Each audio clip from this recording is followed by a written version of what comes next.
Assalamualaikum warahmatullahi wabarakatuh. Perkenalkan, saya Sahrila, kelas manajemen 224C akan membawakan materi dari PPh pasal 23. Jadi, pajak penghasilan pasal 23 atau PPh pasal 23 adalah pajak yang dikenakan pada penghasilan atas modal, penyerahan jasa atau hadiah, dan penghargaan, selain yang telah dipotong pasal PPh 21.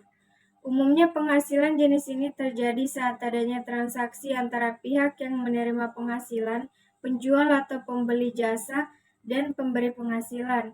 Pajak penghasilan PPh 23 merupakan pajak yang dikenakan dan penghasilan pada modal penyerahan jasa atau hadiah dan penghargaan yang dipotong pasal PPh 21.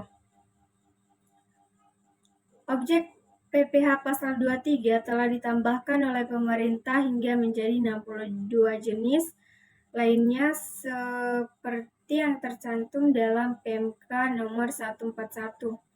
Prosedur pembayaran dan pelaporan PPh pasal 23 diatur secara khusus dalam Peraturan Perundang-undangan Perpajakan.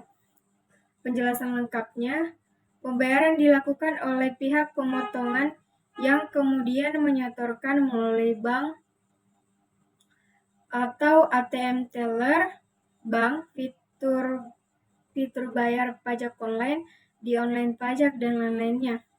Itu disetujui oleh Kementerian Keuangan. Sebagai tanda bahwa PPh 23 telah dipotong, pihak pemotongan harus memberikan bukti potongan rangkap 1 yang sudah dilengkapi kepada pihak yang dikenakan pajak tersebut dan bukti potongan rangkap 2 pada saat melakukan e-filing pajak 23 di pajak online. Tarif dari PPh 23 dikenakan atas nilai dasar pengenaan pajak DPP atau jumlah bruto dari penghasilan.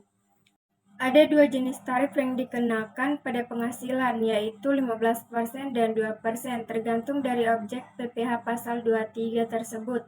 Berikut ini adalah daftar tarif dan objek PPh pasal 23.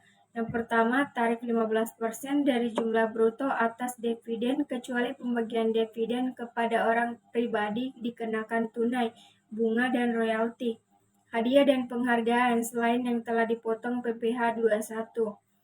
Yang kedua, tarif 2% dari jumlah bruto atas sewa dan penghasilan lain yang berkaitan dengan penggunaan harta kecuali sewa tanah dan atau bangunan.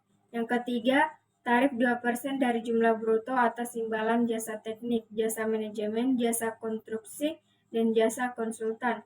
Yang keempat, tarif 2% dari jumlah bruto atas imbalan jasa lainnya adalah yang diuraikan dalam Peraturan Menteri Keuangan Nomor 141 Tahun 2015 dan efektif mulai berlaku pada tanggal 24 Agustus 2015. Yang kelima, bagi wajib pajak yang tidak ber-NPWP akan dipotong 100% lebih tinggi dari tarif PPh pasal 23. Jumlah bruto adalah seluruh jumlah penghasilan yang dibayarkan, disediakan untuk dibayarkan, atau telah jatuh tempo pembayarannya badan pemerintah subjek pada pajak dalam negeri menyelenggarakan kegiatan bentuk usaha tetap atau perwakilan perusahaan luar negeri lainnya kepada wajib pajak dalam negeri atau bentuk usaha tetap.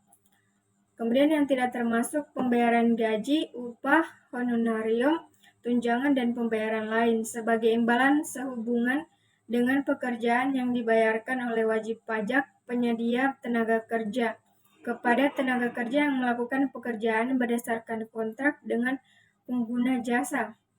Kemudian pembayaran atas pengadaan atau pembelian barang atau material yang dibuktikan dengan faktur pembelian. Kemudian pembayaran kepada pihak kedua sebagai perantara untuk selanjutnya dibayarkan kepada pihak ketiga atau dibuktikan dengan faktur tagihan pihak ketiga disertai dengan perjanjian tertulis. Kemudian ada pembayaran penggantian biaya atau reimbursement, yaitu penggantian pembayaran sebesar jumlah yang nyata-nyata telah dibayarkan oleh pihak kedua kepada pihak ketiga. Baik, itulah materi yang saya bawakan. Sekian dan terima kasih.